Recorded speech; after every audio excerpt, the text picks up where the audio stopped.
Shalom keluarga Gracia yang diberkati oleh Tuhan. Senang sekali kita bisa jumpa lagi dalam program Mutiara Jiwa pada sore hari ini. Dan mari saudara-saudara, sebelum kita mendengarkan isi hati Tuhan, merenungkan dan menjadi pelaku firman Allah, mari kita sama-sama berdoa. Tuhan Yesus, terima kasih untuk kesempatan sore hari ini. Hamba bersyukur karena Engkau beri lagi kesempatan buat hamba untuk menyampaikan isi hati Tuhan dalam program Mutiara Jiwa pada sore hari ini. Tuhan, hamba berdoa, seberapa banyak umat-umat Tuhan, para pendengar suara Gracia, khususnya program Mutiara Jiwa, yang mendengar firman Allah pada saat ini. Kami berdoa, diberkati Tuhan, mereka dijamah Tuhan, mereka dipulihkan Tuhan, diselamatkan Tuhan. Dan hamba secara pribadi tutup dengan darah-Mu, sehingga setiap apa yang hamba perkatakan sungguh berasal dari Tuhan, dan kebenaran-Mu sajalah yang memerdekakan setiap kami.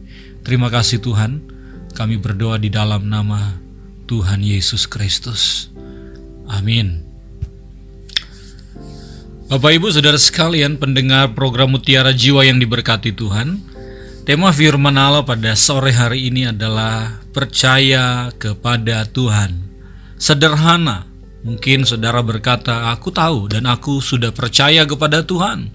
Sekian waktu lamanya aku percaya kepada Tuhan. Aku tahu siapa juru selamatku. Yes, puji Tuhan kalau memang demikian. Tetapi sore hari ini, mari kita buka hati untuk lebih dalam lagi mengenal tentang apa itu percaya kepada Tuhan. Mari kita membuka firman Allah di dalam Mazmur 125. Mazmur 125 ayat yang pertama. Demikian firman Allah, aman dalam lindungan Tuhan, nyanyian ziarah. Orang-orang yang percaya kepada Tuhan adalah seperti gunung Sion yang tidak goyang, yang tetap untuk selama-lamanya. Haleluya. Saudara terkasih dalam Tuhan Yesus Kristus, ketika saudara-saudara mendengar firman Allah yang baru kita baca ini, kita menemukan dua hal penting dalam satu ayat ini. Yang pertama, percaya kepada Tuhan. Yang kedua, tak tergoyahkan seperti gunung Sion. Jadi sekali lagi, yang pertama, saudara, sama-sama kita sudah baca satu hal penting, percaya kepada Tuhan. Hal kedua yang juga sangat penting adalah tidak goyang, tidak tergoncangkan seperti gunung Zion. Tahukah saudara, pujian ziarah ini adalah pujian yang dinyanyikan pada waktu umat-umat Tuhan sedang menuju ke Yerusalem. Ya, disebut ziarah artinya menuju ke Yerusalem, pergi ke bait suci, saudara-saudara. Nah, bait suci itu ada di atas kota Yerusalem, sehingga ketika mereka berjalan mereka bisa melihat dari bagian bawah. Itu dia bait suci, itu dia kota Yerusalem yang ada di atas dan ada bait sucinya. Nah, saudara dikasihi oleh Tuhan, maka saudara-saudara ketika mereka sedang berziarah, saudara-saudara, perkataan firman ini disampaikan bahwa saudara-saudara, orang-orang yang percaya kepada Tuhan, orang-orang yang percaya kepada Tuhan. Apa maksud orang-orang yang dipercaya kepada Tuhan? Yaitu orang-orang yang sedang sepakat melangkahkan kaki menuju ke Yerusalem. Mereka yang percaya kepada Tuhan yang disembah Abraham, Ishak, dan Yakub. Dan mereka pergi untuk sujud menyembah Tuhan di bait suci yang ada di Yerusalem. Konteks orang percaya dalam ayat ini seperti itu, saudara-saudara. Nah, kalau kita sebut orang percaya dalam konteks sekarang ini, maka sebagai orang-orang yang percaya kepada Tuhan, itu artinya kita percaya kepada Tuhan yang tidak terbatas hanya ada di satu kota, yaitu Yerusalem. tetapi Tuhan yang berdaulat atas segala sesuatu. Di mana 2-3 orang berkumpul, di situ Tuhan ada. Itulah Tuhan yang kita percayai, Tuhan yang menjadi manusia, yang menebus setiap dosa di atas kayu salib, mengorbankan nyawanya, mati buat saya dan saudara, dan kita diselamatkan oleh Tuhan. Namanya adalah Tuhan Yesus Kristus. Haleluya. Sampai di sini mungkin saudara berkata, ya Pak Pendeta, aku adalah satu dari orang yang percaya itu. Puji Tuhan, bersyukur kepada Tuhan. Dan kalau ada di antara saudara yang masih ragu-ragu kepada Tuhan Yesus, kuatkan hati saudara.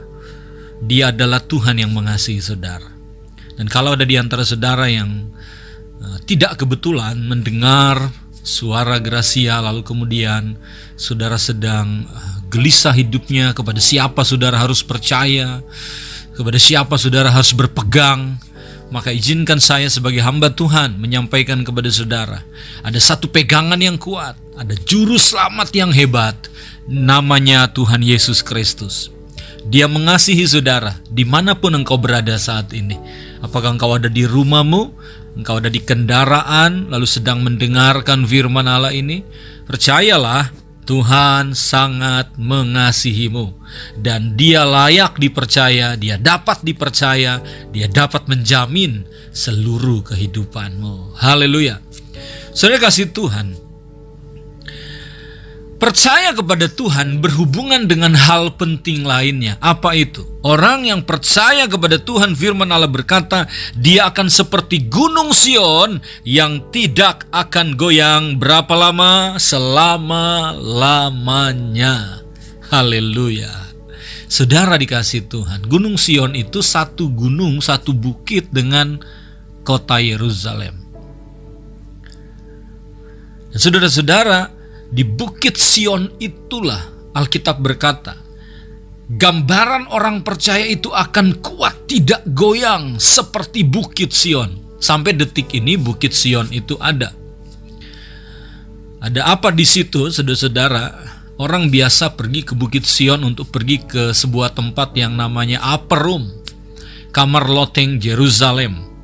Disitulah orang, anak-anak Tuhan, orang-orang Kristen melakukan sebuah prosesi doa, berdoa bersama, karena tempat itulah di mana Tuhan mencurahkan Roh Kudus-Nya kepada murid-murid Tuhan. Dan mulai dari saat itu, murid-murid Tuhan menjadi pribadi-pribadi yang kokoh, tangguh, saudara-saudara.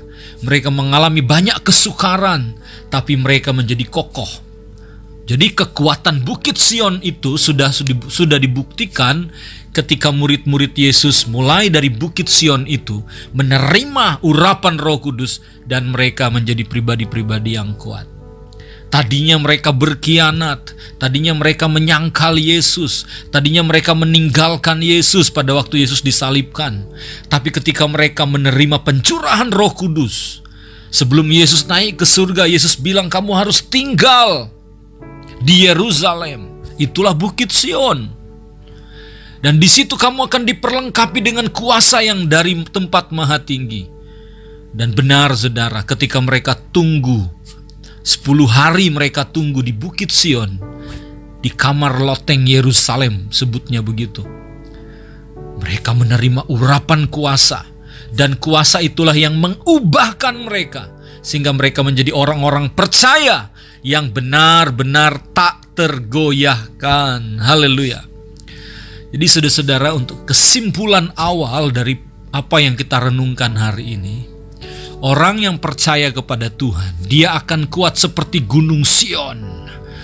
Dan gunung Sion itu bicara tentang kuasa Tuhan yang bekerja bagi setiap saya dan saudara. Kita menjalani hidup ini bukan dengan kekuatan kita. Kita percaya kepada kuasa yang tak terbatas dari Tuhan. Dan kuasa yang tak terbatas itu yang memampukan saya, memampukan saudara sampai detik ini terus kuat di dalam Tuhan, bertahan dalam prinsip kebenaran firman Allah, tak tergoyahkan oleh apapun. Puji Tuhan.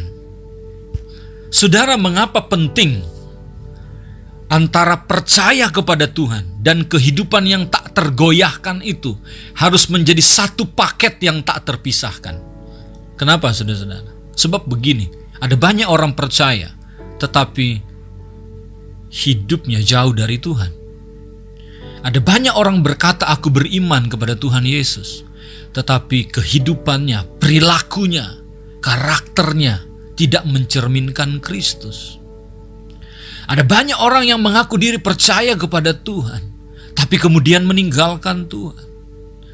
Ada banyak orang yang mengaku diri percaya kepada Tuhan, tetapi kemudian hidup di dalam amoral, kehidupan yang tidak berkenan kepada Tuhan. Nah, saudara, mari saudara-saudara, izinkan kita bercermin hari ini lewat firman Allah. Benarkah saya orang yang percaya kepada Tuhan? Dan apakah saya sudah hidup sesuai dengan apa yang saya percayai? Itulah sebabnya, saudara-saudara, tahukah saudara bahwa keyakinan di dalam diri kita itu akan mempengaruhi seluruh hidup kita. Kalau ada orang yang sangat percaya kepada hal-hal, misalkan hal-hal klinik, percaya kepada dukun, dia yakin kepada itu, maka sepanjang umur hidupnya dia akan selalu datang kepada hal-hal klinik. Dia lari kepada dukun. Kenapa? Karena dia membangun rasa percaya di situ. Dan kemudian ada juga orang-orang yang percaya bahwa hidupnya akan selalu susah, akan selalu miskin, akan tidak sukses. Itu pun sebuah bentuk kepercayaan, saudara-saudara. Dia percaya bahwa dia tidak bisa berhasil. Dia percaya bahwa dia tidak bisa maju, maka apapun yang dia kerjakan tidak berhasil sesuai dengan yang dia percaya. Ada orang yang percaya bahwa aku tidak bisa berubah, memang ini sudah sifatku, ya sudah bawaanku begini, aku memang temperamen tinggi, aku memang pemarah. Dia akan dibimbing oleh kepercayaannya itu. Bahkan ada orang-orang yang tidak sadar dia hidup dalam dusta, dia suka berbohong, tetapi dia tidak menyadari bahwa itu sudah merupakan sebuah kesalahan. Kenapa? Karena dia sudah menghidupkan itu menjadi nilai dalam dirinya, dan kemudian akhirnya dia meyakini itu sesuatu yang baik, sesuatu yang benar. Bisa seperti itu? Bisa. Kenapa? Karena apa yang seseorang percayai itu akan menjadi bagian di dalam dirinya. Ketika ada nasihat, ayo berubah, lalu kemudian dia berkata, enggak, aku gak bisa berubah, aku udah coba, aku udah berusaha, aku gak bisa, aku memang begini, udah begini aja. Nah, ketika dia mempercayai bahwa hidupnya tidak bisa berubah, dia begitu saja, dan dia memilih untuk begitu saja, selama hidupnya dia akan menjadi seperti apa yang dia percaya.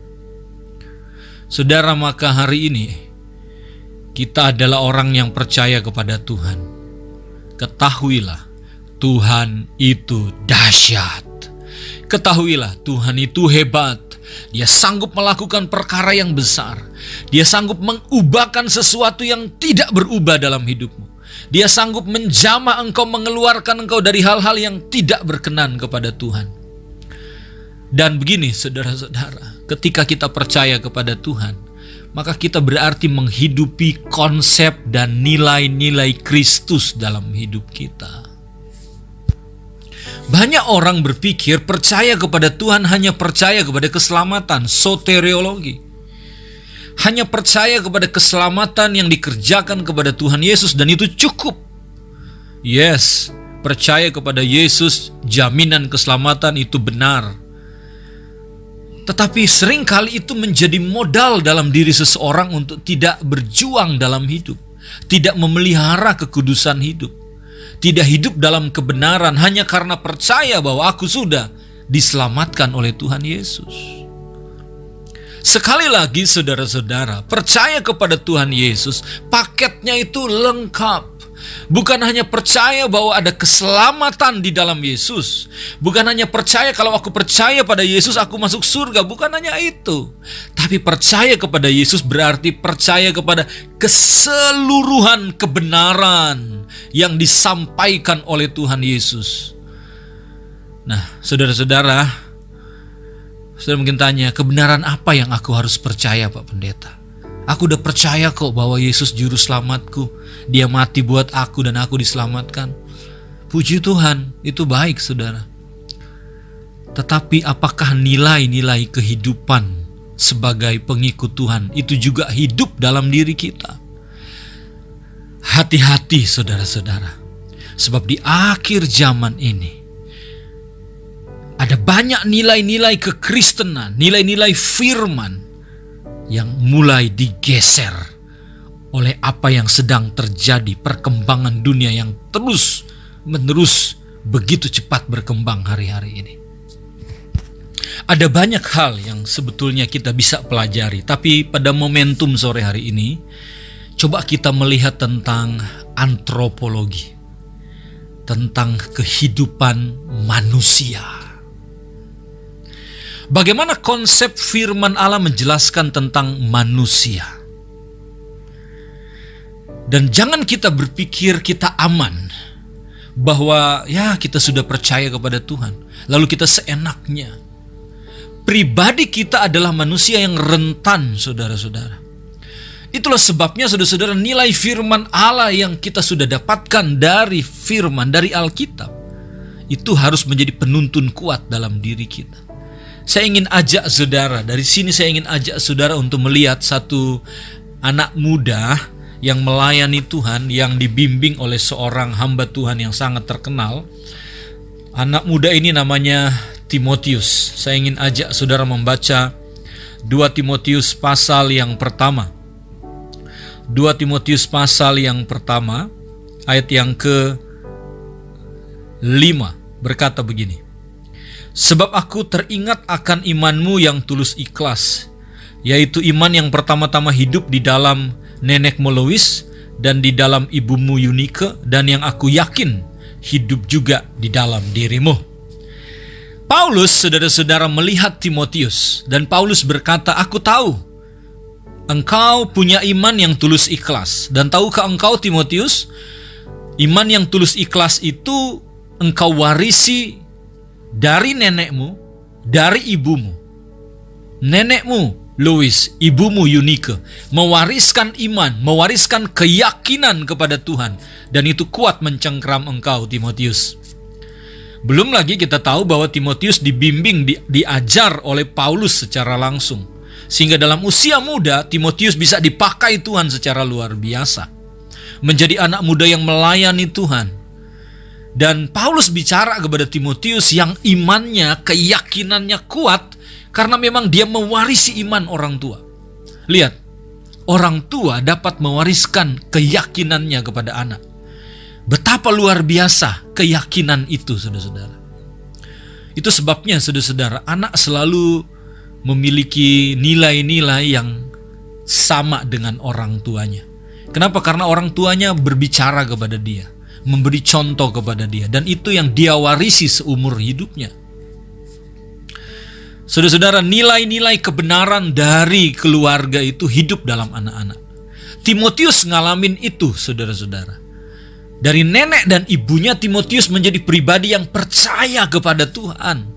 Dan Paulus bilang, imanmu tulus ikhlas, itu hidup dalam dirimu. Tapi tahukah saudara, sebetulnya Paulus juga sedang mengajar Timotius untuk memberitahu kepada Timotius, kenapa engkau harus membangun imanmu yang tulus ikhlas itu. Saudara-saudara, sebab itu Paulus berkata, karena itulah kuperingatkan engkau supaya mengobarkan karunia Allah yang ada padamu oleh penumpangan tanganku atasmu. Paulus berkata, iman percaya yang hidup dalam dirimu Timotius, kobarkan itu. Hal-hal yang luar biasa dari Tuhan yang ada padamu, hidupkan itu. semua nilai-nilai kebenaran yang ada padamu. Hidupkan itu, buah-buah roh, kekudusan, kesetiaan. Hidupkan semua kebenaran yang ada padamu, yang engkau warisi lewat orang tua, dan engkau juga terima lewat penumpangan tanganku sebagai hamba Tuhan. Paulus menekankan itu kepada Timotius. Kenapa, saudara-saudara? Mari kita buka alasannya dalam 2 Timotius pasal 3. Tadi pasal pertama, sekarang pasal ketiga. Sebab Paulus mau berbicara kepada Timotius begini, bahwa di zamanmu, hai anakku Timotius, engkau akan menghadapi tantangan yang tidak mudah. Engkau percaya kepada Tuhan, tetapi zamanmu adalah zaman di mana engkau harus semakin kuat. Bisa terjadi distract, bisa terjadi degradasi kepada iman, kepada keyakinanmu karena hal-hal ini. Mari baca, saudara-saudara.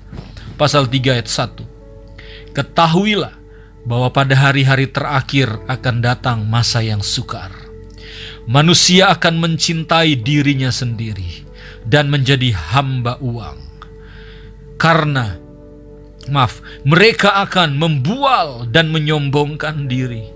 Mereka akan menjadi pemfitnah. Mereka akan berontak terhadap orang tua dan tidak tahu berterima kasih, tidak mempedulikan agama, tidak tahu mengasihi, tidak mau berdamai, suka menjelekkan orang, tidak dapat mengekang diri, garang, tidak suka yang baik, suka berkhianat, tidak berpikir panjang, berlagak tahu, lebih menuruti hawa nafsu daripada menuruti Allah.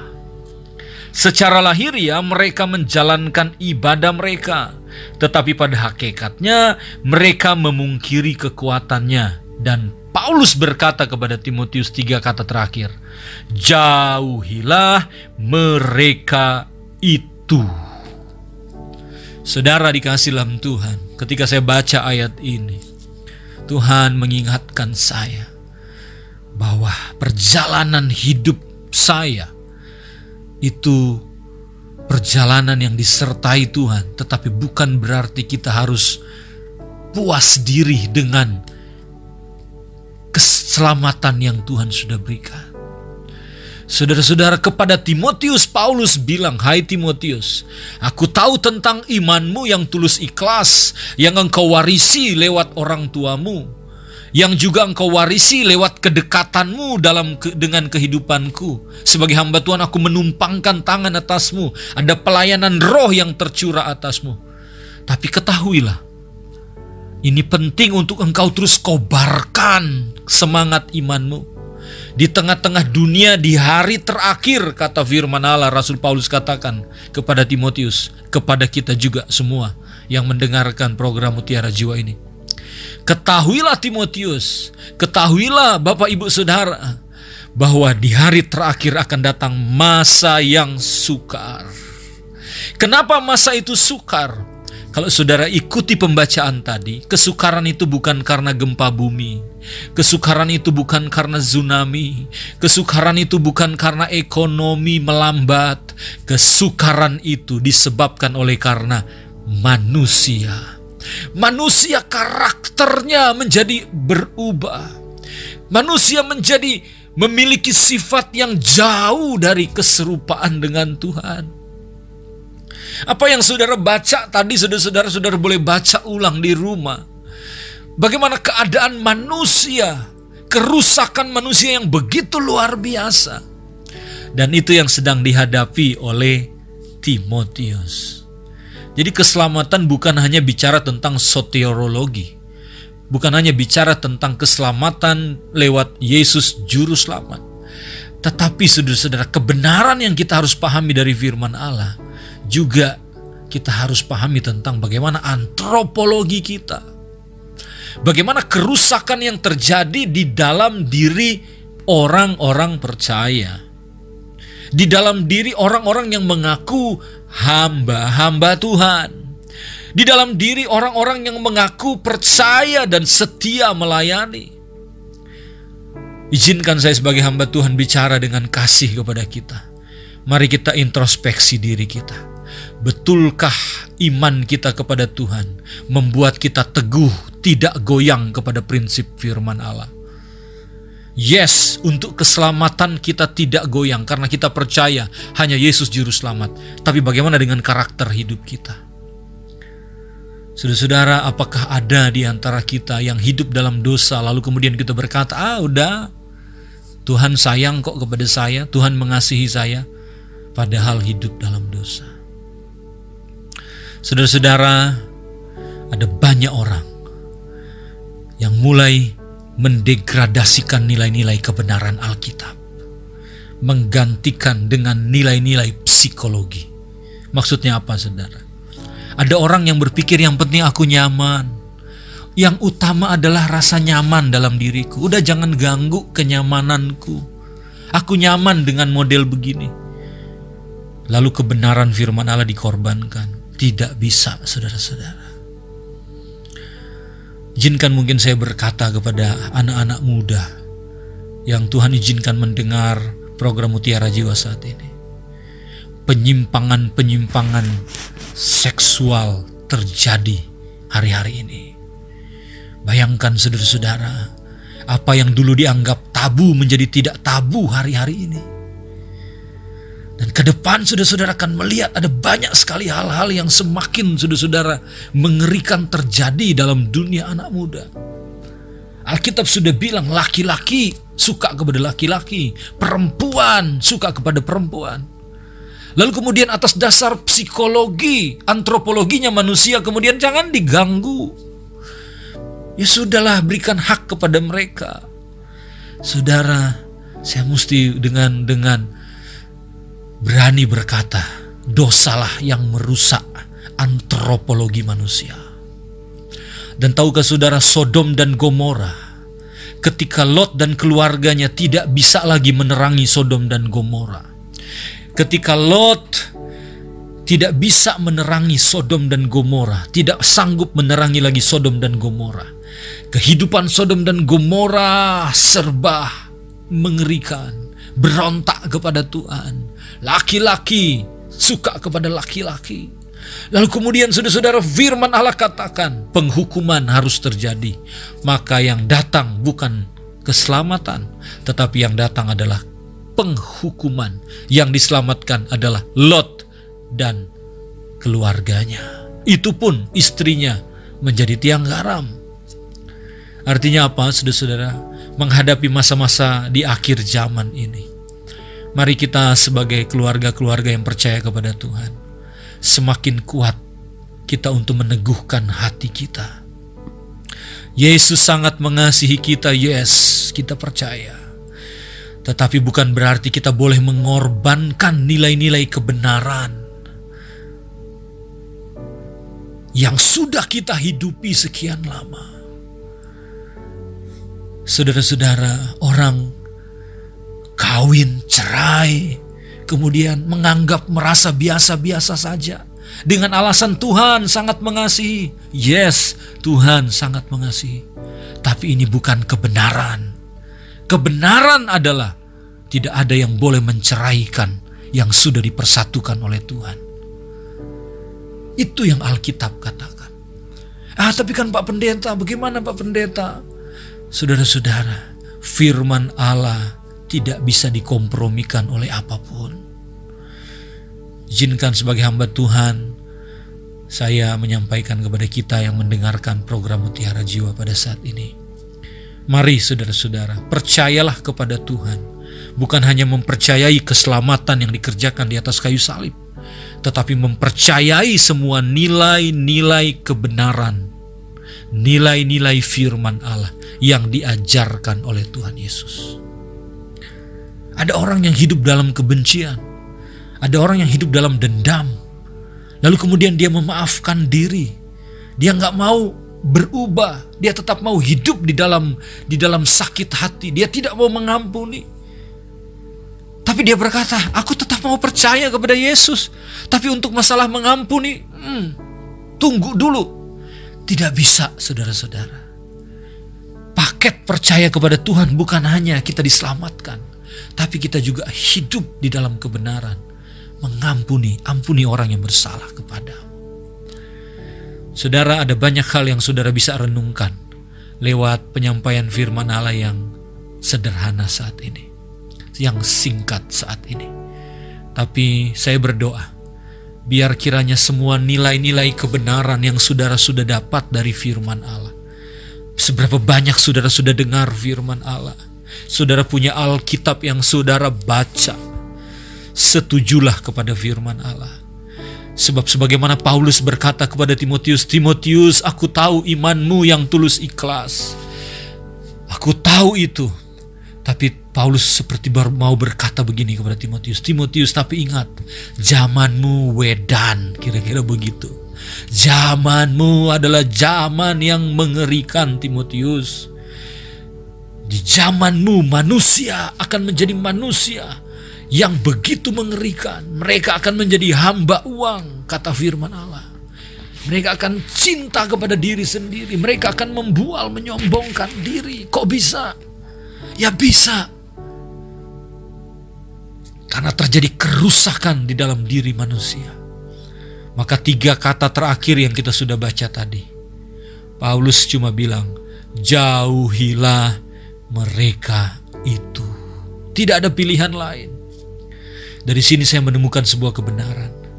Ada saat di mana gereja, gereja adalah terang bagi dunia dan garam bagi dunia.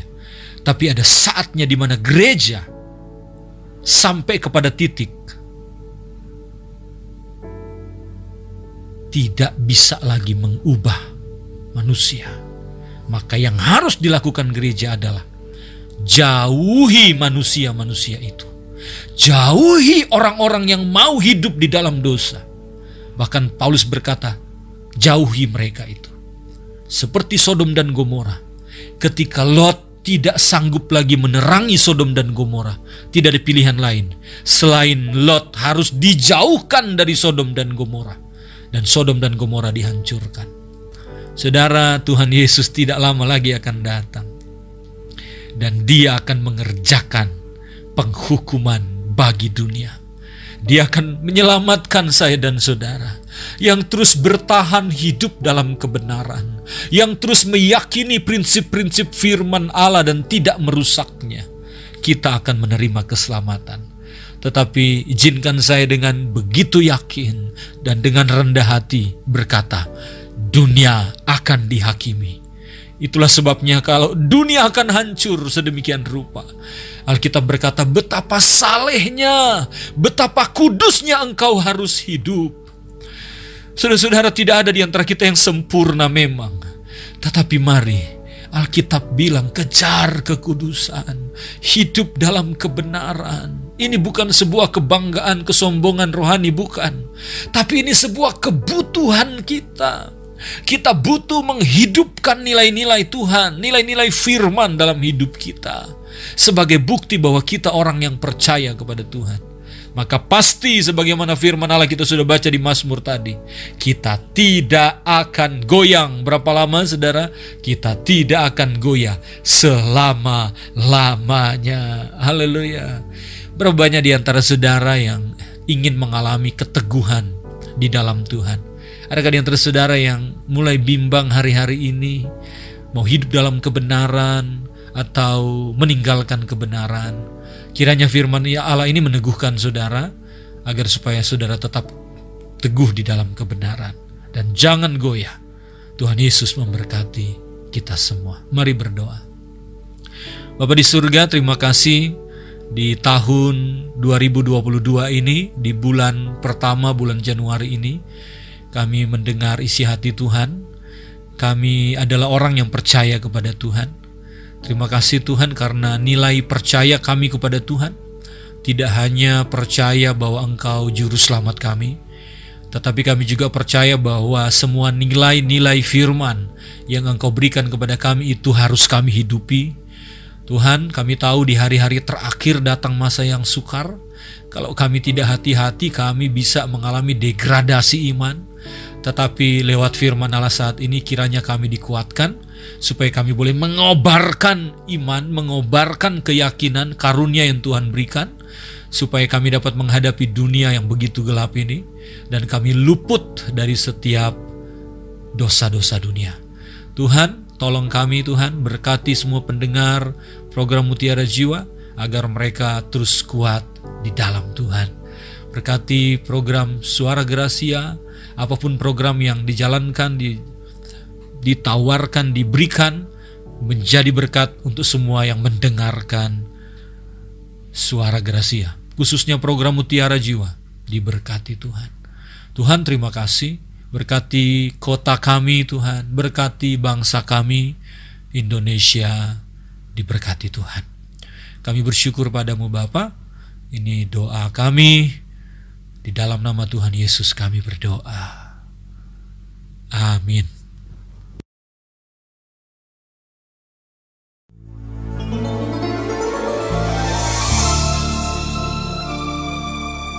Keluarga Gracia, biarlah firman Tuhan selalu menjadi pelita dalam hidup kita sepanjang tahun ini. Dengarkan selalu radio Suara Gracia di 95,9 FM, streaming di suaragratiafm.com/streaming, atau dengan aplikasi Android Radio Suara Gratia yang tersedia di Play Store. Jika Anda diberkati oleh siaran Suara Gracia FM dan mengalami kuasa mujizat Tuhan, mari menjadi berkat dengan mengirimkan kesaksian ke WhatsApp Radio Suara Gracia FM di 0817 222 959. Biarlah melalui kesaksian Anda, banyak jiwa dikuatkan dan dibangkitkan kembali imannya. Tuhan memberkati.